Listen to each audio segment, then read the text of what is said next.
First, we have to convince our own people.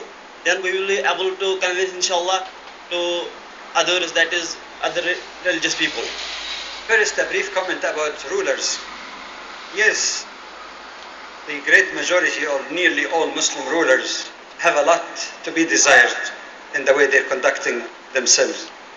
And there is no question that إذا صلح الراعي صلحت الرعية, that if you have really a righteous leader, it would, filter down to all levels. When you get people of the likes of Abu Bakr and Umar and Uthman and Ali, radiallahu anhum, their righteousness and their good example, their self-sacrifice for the community rather than exploitation of the community, actually created a culture. So they could have a great role to play in that sense. But on the other hand, when rulers are corrupt and more interested only in acquisition of unneeded wealth that they're not going to take with them to their graves, when they are only interested of pleasing their masters rather than the only master, Allah subhanahu wa ta'ala, we cannot just complain about rulers, because it has been said, كَمَا تَكُونُوا يُوَلَّ عَلَيْكُمْ, as you are, you will have rulers of the same caliber, because those rulers actually are produced by these societies. So there is a joint responsibility here. We cannot throw it totally on one or the other. That's why I started what I called a note of humility and self-criticism.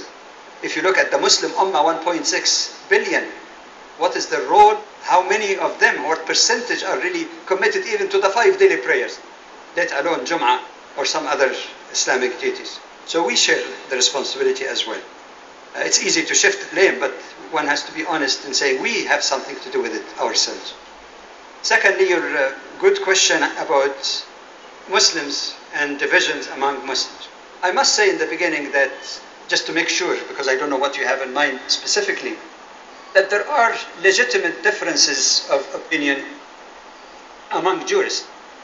And that should be respected if they are legitimate, that both of them are based on the Quran and Sunnah, because those differences never arise with respect to fundamental beliefs or basic concept of Islam. Nobody says adl is not Islamic or something, and somebody says no, it is. Something that is definitive and clear, unchangeable. They never differ on that, not to my knowledge. They differ on furu', branches, or interpretations. So if it is based on some ground, some basis of the Quran and Sunnah, even if you feel that one opinion is stronger or better, that itself should not be a cause of disunity. Now you find, unfortunately, what creates division is to divert from this etiquette of difference. When a scholar says, my opinion, reverse it. My opinion is right and can never be wrong, and the other opinion is wrong but can never be right, even though it's not a matter that is not that decisive to say it is against the Quran and Sunnah for that matter. So this is what causes some problems, the lack of etiquette of difference. But if you're referring to division among Muslims by people who are not giving sufficient authentication or have sufficient knowledge, authentic knowledge to communicate that they might be driving Muslims, for example, into some form of modernism, not modernity. Modernity is all right, but modernism, to worship whatever is imported from other cultures and superimpose it on Islam, then that becomes more serious. And the way to do it actually is to reach out for people who might be influenced by them, instead of just creating fights, to spread the correct knowledge among people on various levels that we have. And inshallah, I'm sure in this country, mashallah, is blessed in the Muslim community with a lot of scholars and qari's. So try to link with them, and I hope inshallah something better will be forthcoming. Yes, sister. Assalamu alaikum. Wa alaikum assalam. My name is Sana Sheikh. I am a student of Life Sciences and Biochemistry. My question is, what solution does Islam provide for the ecological problems like global warming, pollution, etc.? It has a lot to offer, but it needs people to execute it. The teaching remain abstract, limited to books, unless people abide by it. I'll tell you something very brief, because I might, inshallah, if there is time, we might be able to record a program about Islam and ecology also. But very briefly, first of all, the Quran teaches us to appreciate the creation of Allah, the animals and plants. And if you look at some of the ayat in the Quran, it does not only speak about the functionality of animals and plants that it provides us for food and leather and so on. It goes beyond that to enjoy the beauty of it. The Quran speaks about the beauty of animals, as you find in Surah Al-An'am, the beauty of vegetation when it blooms with all the beautiful colors. So that first it teaches us the appreciation of what Allah created.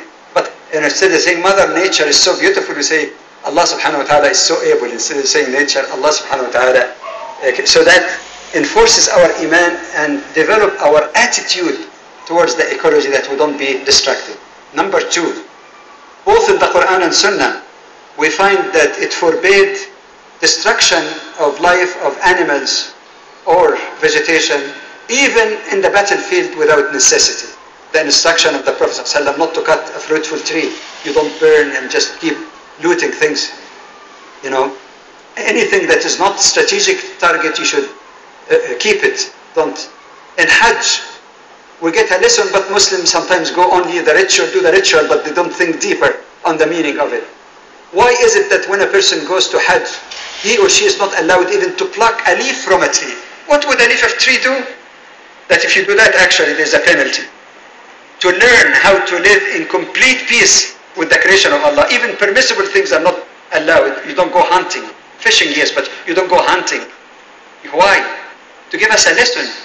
To live at least for a certain period in complete harmony, not only with other human beings doing Hajj from various ethnicities and backgrounds, but also even with the physical creation of Allah subhanahu wa ta'ala. Thirdly, we are taught both in the Quran and Sunnah not to be excessive and wasteful. And when I addressed some non-Muslims or people of other faith communities, they were very surprised when I told them the story of a man at the time of the Prophet ﷺ who was doing wudu, and he was splashing a little bit too much water. And the Prophet said, "What is this? What are you doing?"